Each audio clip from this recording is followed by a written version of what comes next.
Hello friends, Shri kitchen ಚಾನಲ್ಗೆ ಸ್ವಾಗತ. ಈ ದಿನ ನಾನು ಫಿಶ್ ಫ್ರೈ ಮಾಡ್ತಾ ಇದ್ದೀನಿ. ಬನ್ನಿ ಹೇಗೆ ಅಂತ ನೋಡೋಣ.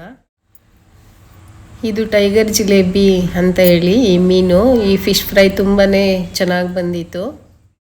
ಈಗ ನಾನು ಫಿಶ್ ಫ್ರೈ ಮಸಾಲ ರೆಡಿ ಮಾಡ್ಕೋತೀನಿ. ಮೊದಲಿಗೆ ಮಿಕ್ಸಿ ಜಾರ್ಗೆ ನಾನು 1 ಟೇಬಲ್ ಸ್ಪೂನಷ್ಟು ಕಾಳು ಮೆಣಸು, ಒಂದು 1/2 ಟೇಬಲ್ ಸ್ಪೂನಷ್ಟು ಮೆಂತ್ಯ, 1 ಟೇಬಲ್ ಸ್ಪೂನಷ್ಟು ಜೀರಿಗೆ ಹಾಕ್ಕೊಂಡು ನಾನು ಇದನ್ನು ಪೌಡ್ರ್ ಮಾಡ್ಕೋತೀನಿ. ಮೊದಲಿಗೆ ನಾನೊಂದು ಪಾತ್ರೆಗೆ ನೆನೆಸಿರೋ ಅಂಥ ಬ್ಯಾಡಗಿ ಮೆಣಸಿನ್ಕಾಯಿ ಒಂದು 8 ಪೇಸ್ಟ್ ಅದು ಮಾಡಿ ಹಾಕ್ಕೊಂಡಿದ್ದೀನಿ. ಆಮೇಲೆ ಗ್ರೈಂಡ್ ಮಾಡಿರೋ ಪೌಡ್ರು ಮತ್ತು ಕಾರ್ನ್ಫ್ಲೋರು, ಅರಿಶಿನ ಪುಡಿ, ಶುಂಠಿ ಬೆಳ್ಳುಳ್ಳಿ ಪೇಸ್ಟು ಮತ್ತು ಸಾಲ್ಟು ಮತ್ತು ಆಯಿಲ್ ಬಂದು ಒಂದು 3 ಟೇಬಲ್ ಸ್ಪೂನಷ್ಟು ಮತ್ತು ಹುಣಸೆ ರಸ ಮತ್ತು ಖಾರ ಹಾಕ್ಕೊಂಡಿದ್ದೀನಿ ಇನ್ನೂ ಒಂದು 3 ಟೇಬಲ್ ಸ್ಪೂನಷ್ಟು. ಇದೆಲ್ಲನೂ ಚೆನ್ನಾಗಿ ಮಿಕ್ಸ್ ಮಾಡ್ತೀನಿ ಖಾರನ. ಈಗ ನಾನು ಫಿಶ್ಗೆ ಎಲ್ಲದನ್ನು ಖಾರ ಮಸಾಲೆ ಹಾಕ್ತಾಯಿದ್ದೀನಿ. ಇದು 1 kgಗಿಂತ ಮೇಲಿದೆ ಒಂದು ಫಿಶ್ಶು. ಇದು ಕೋಟ್ ಆಗೋ ರೀತಿ ಮಸಾಲೆ ಎಲ್ಲ ಫುಲ್ಲು ಹಚ್ಚಬೇಕು, ಚೆನ್ನಾಗೆ ಒಳಗಡೆ ಹೋಗೋ ರೀತಿ. ಫಿಶ್ಶು ಮಟನ್ಗಿಂತ ತುಂಬಾ ಒಳ್ಳೆಯದು.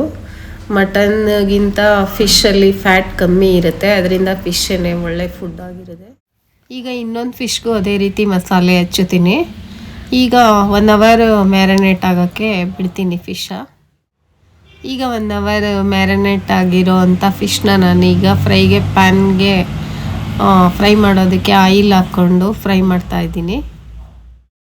ನೋಡಿ, ಎರಡೂ ಕಡೆ ಈ ರೀತಿ ಫ್ರೈ ಆಗಂಗೆ ಬೇಯಿಸ್ಕೋಬೇಕು. ಈ ರೀತಿ ಮೇಲೆ ಎಣ್ಣೆ ಹಾಕ್ಕೊಂಡ್ರೆ ಇನ್ನೂ ಚೆನ್ನಾಗಿ ಡೀಪಾಗಿ ಫ್ರೈ ಆಗುತ್ತೆ. ಮೇಯ್ನ್ ಈ ಪ್ರೊಸೀಜರಲ್ಲಿ ಬಂದು ಮ್ಯಾರಿನೇಟ್ ಮಾಡೋದೇ ಮೇಯ್ನು. ಯಾಕಂದರೆ 1 ಅವರ್ ಮ್ಯಾರಿನೇಟ್ ಆದರೆ ಫಿಶ್ಶು ಚೆನ್ನಾಗಿ ಮಸಾಲೆ ಹಿಡಿತೈತೆ, ಆಮೇಲೆ ಚೆನ್ನಾಗೂ ಫ್ರೈ ಮಾಡ್ಬೋದು. ಈ ರೀತಿ ಚೆನ್ನಾಗೆಲ್ಲ ಆಯಿಲ್ನಲ್ಲಿ ಫ್ರೈ ಮಾಡಬೇಕು ಎರಡೂ ಕಡೆ. ಈಗ ಇನ್ನೊಂದು ಫಿಶನ್ನು ಅದೇ ರೀತಿಯೇ ಎರಡೂ ಕಡೆ ಫ್ರೈ ಮಾಡ್ಕೊತೀನಿ ಈ ರೀತಿ. ಈಗ ಫಿಶ್ ಫ್ರೈ ರೆಡಿ ಆಯಿತು. ನೀವು ಮನೆಯಲ್ಲಿ ಟ್ರೈ ಮಾಡಿ ಹೇಗೆ ಬಂತು ಅಂತ ಕಮೆಂಟ್ ಬಾಕ್ಸಲ್ಲಿ ತಿಳಿಸಿ. ಫಿಶ್ ಫ್ರೈ ತುಂಬಾ ಚೆನ್ನಾಗಿ ಬಂದಿದೆ. ಚೆನ್ನಾಗಿ ಮ್ಯಾರಿನೇಟ್ ಆಗಿರೋದ್ರಿಂದ ಮಸಾಲೆ ತುಂಬ ಚೆನ್ನಾಗಿ ಹಿಡ್ದಿದೆ ಫಿಶ್ಗೆ. ನೋಡಿ, ಎಲ್ಲೂ ಮಸಾಲೆ ಬಿಟ್ಕೊಂಡಿಲ್ಲ, ಆ ರೀತಿ ಬೆಂದಿದೆ.